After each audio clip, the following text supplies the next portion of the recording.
पतित पावनी मां गंगा के पावन तट पर परम पूज्या साध्वी डॉक्टर विश्वेश्वरी देवी जी के जन्मोत्सव के अवसर पर श्री राम कृपाधामाश्रम हरिद्वार में 5 से 13 दिसंबर 2021 तक 9 दिवसीय श्री राम कथा का भव्य आयोजन। देखिए सीधा प्रसारण दोपहर 2 बजे से शाम 5 बजे तक साध्वी विश्वेश्वरी देवी जी ऑफिशियल यूट्यूब चैनल और फेसबुक पर।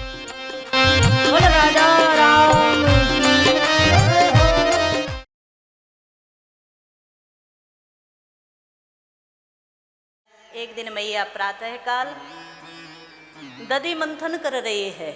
उसी समय कन्हैया जागे, सुबह सुबह आ गए। मैया ने आज कन्हैया के लिए ही दधि मंथन किया है। एकदा गृह दासीषु यशोदा नंद गेहिनी कर्मांतर नियुक्तासु निर्ममंथ स्वयं दधि। अपने हाथों से ही दधि मंथन कर रही है। अच्छा एक बात बताओ, नंद भवन में दास दासियां कम थी क्या? कितनी दास दासियां थी? कहा महाराज कोई गिनती नहीं है। लेकिन तो भी मैया अपने हाथ से दधि मंथन कर रही है। क्यों? कन्हैया की सब सेवा मैया अपने हाथ से करती है। और जब दधि मंथन कर रही है तो यानी यानी गीतानि तद बाल चरितानि च दधि निर्मंथने काले स्मरंती तान्य गायत। भगवान की अनेक अनेक लीलाओं को, कृष्ण की लीलाओं का ही गायन कर रही है और मन में भी कृष्ण का ध्यान कर रही कि कृष्ण उठने वाले हैं। उसी समय कन्हैया जागे, मैया के पास आए। मैया ने आज कन्हैया को गोद में लिया और कन्हैया आज मैया की गोद में जब चढ़ गए, मैया ने स्तनपान कराया। लेकिन अभी कन्हैया पूरी तरह तृप्त नहीं थे। अतृप्त मुत्सृज्य जबेन सायया वुत्सिच्य माने पैसी त्वधिस्रते। पूरी तरीके से भगवान का पेट नहीं भरा था। उसी समय कोई गोपी आई और उसने आवाज लगाई कि मैया जो दूध आपने कन्हैया के लिए चूल्हे पर रखा था वो दूध में उफान आने लगा। कई कई संतों का भाव बड़ा प्यारा है। आज जब मैया की गोद में कन्हैया है ना और मैया स्तनपान करा रही है तो श्री सुखदेव जी कहते हैं भगवान अतृप्त रहे। तो एक भाव तो ये कि प्रेमियों के उस प्रेम भाव से परमात्मा क्या कभी तृप्त होते हैं? बोले नहीं हो सकते, कितनी कोशिश कर ले तो भी प्रेमियों के उस प्रेम भाव से परमात्मा सदा अतृप्त ही रहते हैं। और दूसरा बड़ा बढ़िया भाव, आज मैया के स्तन का पान जब भगवान कर रहे हैं, दुग्ध पान कर रहे हैं, तो जो दूध कन्हैया के लिए रख के आई उस दूध को अपने आप पर धिक्कार होने लगा। मैं कन्हैया के लिए ही मेरा जन्म हुआ और आज तो मैया के द्वारा ही कन्हैया का पेट भर जाएगा तो मेरा तो कोई उपयोग ही नहीं है। और देखो, हर चीज़ जो परमात्मा के अर्पण हो जाए वही सफल है, बाकी तो सब बेकार है। तो दूध अपने आप में इतना दुखी हुआ कि वो आग में जलने के लिए तैयार हो गया कि मैं कन्हैया के काम नहीं आऊँ तो जल ही जाऊँ।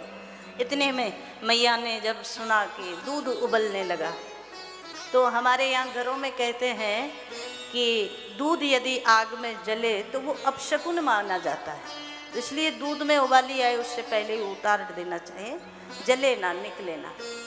तो मैया आज कन्हैया को स्तनपान करा रही थी। उतने समय में ही जैसे ही सूचना मिली कि दूध निकलने वाला, कन्हैया को उठाया, बगल में रखा और दौड़ती हुई चली गई दूध को बचाने के लिए। महाराज मैया तो चली गई, अब कन्हैया का मुंह इतना बड़ा फूल करके, या बूढ़ी मैया को पूत प्यारो ना लगे, दूध प्यारो लगे। रोज रोज हमसे कहती है कन्हैया तेरे बराबर कोई प्यारा नहीं हमें, और आज दूध की सुनी सो हमें नीचे पटक कर चली गई, तो हम प्यारे के दूध प्यारा। सो कन्हैया को बड़ा क्रोध आया। सुखदेव जी कहते हैं राजन एक बार इस सुंदर दृश्य का दर्शन करो। कन्हैया का छोटा सा चेहरा, लाल लाल होंठ फड़कने लगे क्रोध में। संजात कोपः स्फुरतारुणाधरम संदस्य दधिवीर दधिमंथ भाजनम। और उस समय कन्हैया ने सोचा आज यहाँ मैया को कोई ना कोई ऐसा बढ़िया सबक सिखाएं कि ये हमें ज़्यादा प्यार करे, दूध को नहीं। क्या करें? सो मैया जिसमें माखन बिलो रही थी ना, दधि मंथन कर रही थी, एक बड़ा सा पत्थर जो उनके हाथ में आया उसको ही लेकर के आए और बड़ी जोर से गुस्से में उस मटकी पर मार दिया। जैसे ही मटकी पर मारा सो धड़ाम से मटकी फूटी, सारा माखन बिखर गया। और जब माखन बिखर गया तो कन्हैया खड़े खड़े देख रहे। अब छोटे से कन्हैया धीरे से अपने आप में ही बोले, हमने तो सोची थी कि थोड़ी सी आवाज़ करेगी मटकी, हमें क्या पता पूरी फूट जाएगी। और पूरी फूट गई और पूरे आंगन में दूध वो दही फैल गया। सो कन्हैया को लगा इसका मतलब आज तो मैया पक्के में पिटाई लगाएगी, अब कोई नहीं रोक सकता। तो कन्हैया को लगा पिटना तो है ही, बचने का एक काम कर ले। क्या? तो बोले भित्वा मृषासुर दृश्य दस मना रहो, झूठ मूठ के आंसू लगा लिए। भागवत जी में सुखदेव जी दर्शन करा रहे, राजन भगवान ने झूठ मूठ के आंसू लगा लिए कि मैया ना मारे। कई बच्चों का स्वभाव होता है ना, कई बच्चों को आपने देखा हो, गलती भी कर दें, कोई नुकसान भी कर दें घर में, फिर इन्हें लगे कि अब डांट पड़ने वाली है, सो पहले से ही रोना शुरू, सो मैया आए सो और मनाने लग जाए डांट के बजाय। तो ये तो नाटक करने में तो एक नंबर है। वित्वा मृषासुर दृश्य दस मना रहो, झूठ मूठ के आंसू लगा लिए। और जैसे ही झूठ मूठ के आंसू लगा करके तैयार हुए, तब तक याद आया कि चाहे हम कितना रोने का अभिनय कर लें, चाहे झूठ के आंसू निकाल लें, पर आज तो पक्के में मैया छोड़ने वाली नहीं है। कन्हैया बोले अब जो होगा सो देखा जाएगा। पहले जो माखन बिखरा पड़ा है वो एक समेटा, एक पात्र में भरा और दूसरे आंगन में दूसरे चौक में गए, वहाँ उखल पर भगवान चढ़े और एक स्वर ऐसा निकालते थे कन्हैया कि सारे बंदर एक ही बार में एकत्रित हो जाए। दो चार गोप सखा भी आ गए, बंदर भी सब आ गए, सबको माखन लुटा रहे हैं उखल पर चढ़ करके। इतने में मैया बाहर आई, जघास है अंग वमन तरंगतः। पहले तो मैया ने देखा कि अच्छा ये सब किसने किया, मटकी किसने फोड़ दी, किसने ये सब फैला दिया। फिर याद आया अच्छा हम कन्हैया को गोद से उतार करके गए थे, उसी का परिणाम है ये। अब ये भी जानती तो है ही सब कुछ, और कौन कर सके। सो मैया ने कहा अच्छा, मैया बड़ी जोर से हंसी, बोले तनक सा लाला और इतना इसका क्रोध। फिर मैया को लगा कि रोज रोज अगर मैं हंस के टाल दूंगी तो एक दिन तो इसकी आदतें बिगड़ जाएंगी। मैया ने एक छड़ी निकाली, मैया छड़ी लेकर के कन्हैया को ढूंढने निकली है, कहाँ छुपाए, आज मैं छोड़ूंगी नहीं।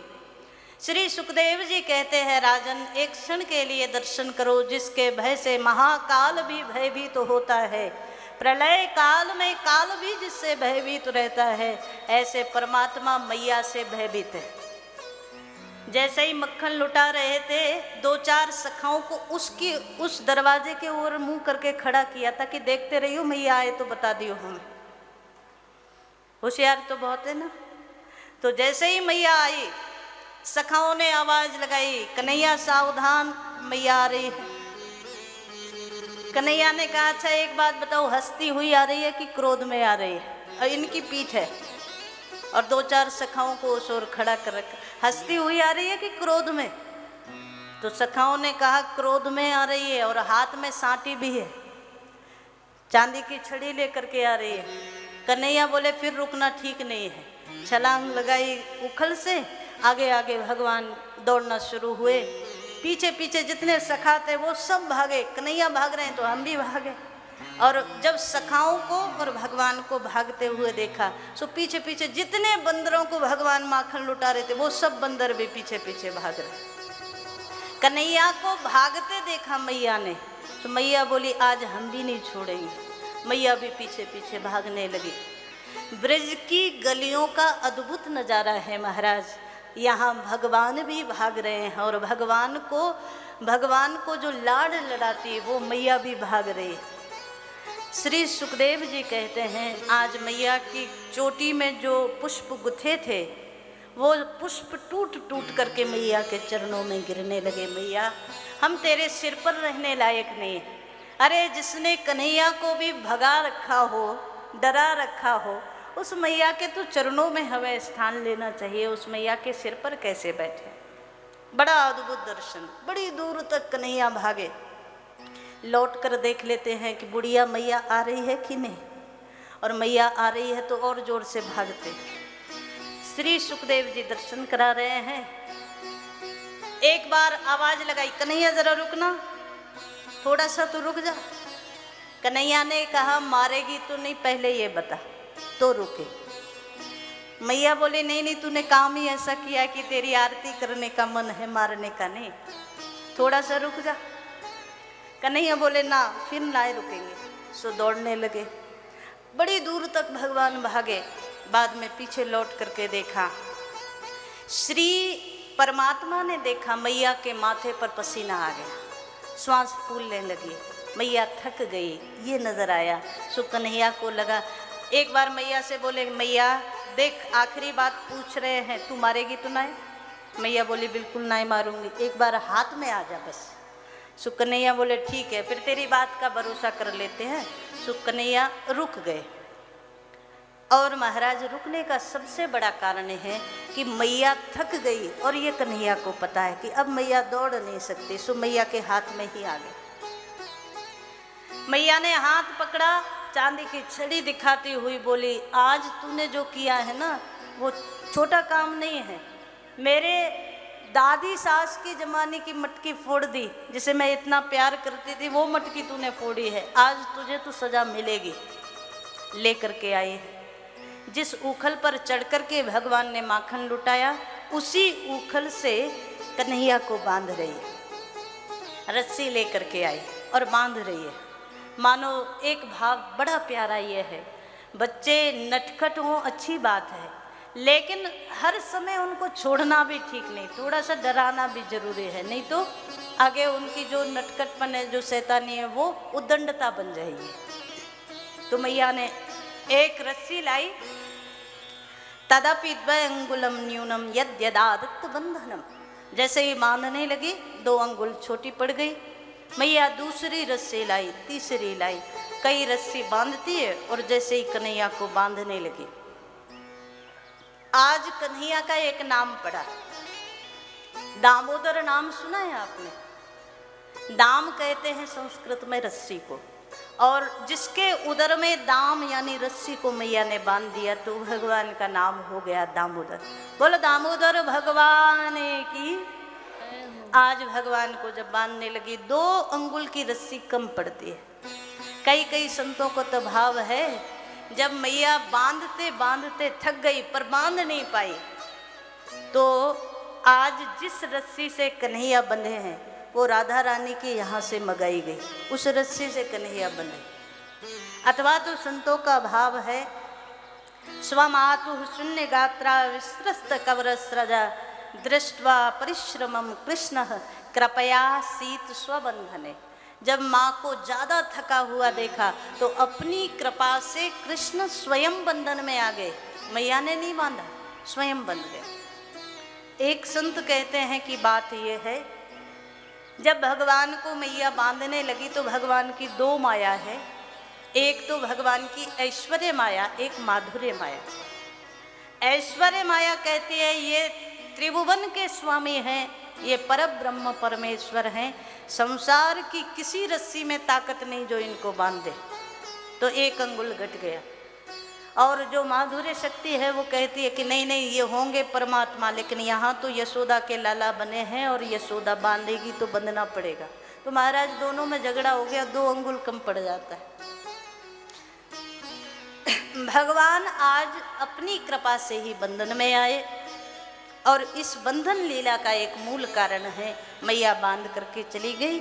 यहाँ कन्हैया ने थोड़ा सा उखल आगे बढ़ाया, यमलार्जुन के 2 वृक्ष हैं, उन वृक्षों से ये उखल टकराया और ये जैसे ही वृक्ष गिरे, इसमें से कुबेर के 2 पुत्र हैं, नल कुबर और मणिग्रीव, उनका उद्धार भगवान ने कर दिया। बोल भक्त वत्सल भगवान की जय। दोनों ने भगवान की दिव्य स्तुति की और यहाँ से दोनों अपने धाम के लिए चले गए। श्री सुखदेव जी दर्शन करा रहे हैं। लेकिन आज की घटना के बाद नंद बाबा को थोड़ा भय हो गया, यहाँ रोज नए उत्पात होते हैं, अब हम यहाँ नहीं रहेंगे। तो आज नंद बाबा को लगा कि अब हमें ये स्थान छोड़ देना चाहिए। सारे गोकुलवासियों ने निर्णय किया, वनम वृंदावनम नाम पशव्यम न